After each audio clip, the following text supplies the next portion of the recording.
Nanti ada pertanyaan dari teman bahwa apakah nanti akan dikaitkan dengan kasus tersebut untuk pelaporan yang lainnya. Itu sangat dimungkinkan. Saya bilang sangat dimungkinkan, Mas ya. Ya, sangat dimungkinkan. Bukan hanya ayahnya Peggy, tapi juga ada mungkin teman-teman sekalian kalau bisa membuka hasil sidang di pengadilan. Sidang di pengadilan. Ini ada sesuatu hal yang menarik buat teman sekalian. Mau dikasih tahu nggak? Harus buka semua, Pak. Pengen tahu atau pengen tahu banget? Ya, di dalam fakta pengadilan itu ada saksi yang didatangin oleh pengacara para pelaku beserta orang tua para pelaku yang minta agar tidak memberikan keterangan sesuai dengan faktanya. Bahkan, mohon maaf, itu diiming-imingi sejumlah uang untuk bisa tidak memberikan keterangan sesuai dengan apa yang dia tahu, apa yang dia lihat, dan apa yang dia tahu. Jadi, tadi pertanyaan dari Mas, sangat dimungkinkan nanti akan ada LP berikutnya apabila kasus ini nanti akan berlanjut. Namun, saat ini Polri sedang fokus untuk penanganan penuntasan kasus Ananda almarhum Eki maupun Ananda kasus Vina. Ini dia satu yang perempuan.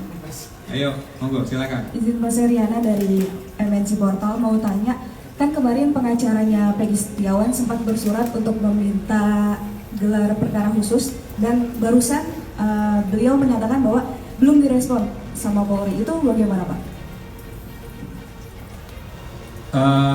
Tadi saya sampaikan tugasnya pengacara atau lawyer itu adalah bagaimana caranya untuk bisa membela kliennya dia. Minimal bisa meringankan, syukur-syukur bisa membebaskan. Kalau memang dirasa perlu untuk gelar, tentu saja kita akan melaksanakan gelar. Namun sampai dengan saat ini, berkasnya sudah cukup dan sudah tadi kami sampaikan di awal bahwa besok pagi insya Allah akan kita limpahkan kesaksian. Mau nanti dimonitor dan mau nanti diikuti oleh teman sekalian supaya kita juga bisa menjaga, mengawal kasus ini supaya tidak ada sangka ataupun ada dusta di antara kita, apalagi ada fitnah. Tadi ada langkah-langkah yang lainnya yang mencoba untuk menutupi penyidikan, itu adalah bagian lain nanti akan kita sidik. Namun yang utamanya saat ini adalah penyidik akan fokus bahwa pembunuhan sadis ini harus kita ungkap seterang-terangnya. Siapapun pelakunya harus kita tindak sesuai dengan penyebab. Penyidik melaksanakan kegiatan penyidikan itu berdasarkan salah satunya adalah hasil keterangan, baik itu keterangan saksi maupun keterangan tersangka. Jadi ketika penyidik menyimpulkan ada DPO, nggak ada DPO, itu berdasarkan keterangan dan berdasarkan alat bukti lain. Nah, keterangan-keterangan itu kemudian diajukan ke pengadilan dan ditetapkan oleh pengadilan adanya 3 DPO seperti yang tadi disampaikan oleh Mas Thomas. Oleh karena itu, tugas penyidik adalah mendalami kembali DPO yang sudah ditetapkan di awal sampai dengan penetapan pengadilan. Nah, ketika pendalaman tadi sampai dengan saat ini yang terbuka lebar informasinya oleh para pelaku dan para tersangka lainnya tentang kasus tersebut, hanya Peggy Peron lah yang mendapatkan informasi lebih lengkap dan lebih utuh. Jadi, kalau seandainya tadi para pelaku tadi boleh ngomong, boleh juga diem, boleh juga mencabut laporannya sesuai dengan ketentuan undang-undang dengan diizinkan ke sana.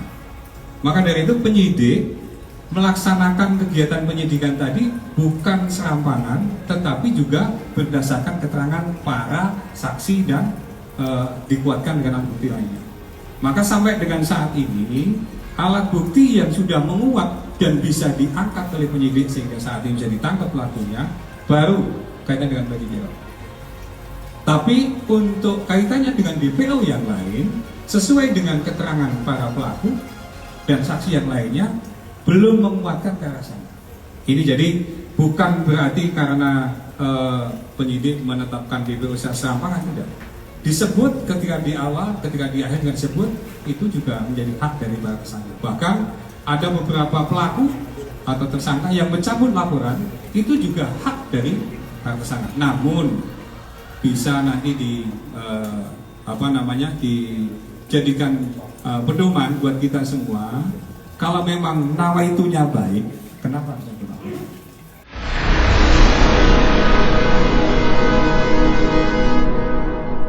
Jadi jangan lupa untuk subscribe Cumi Cumi. Ditekan ya tombol lonceng merahnya.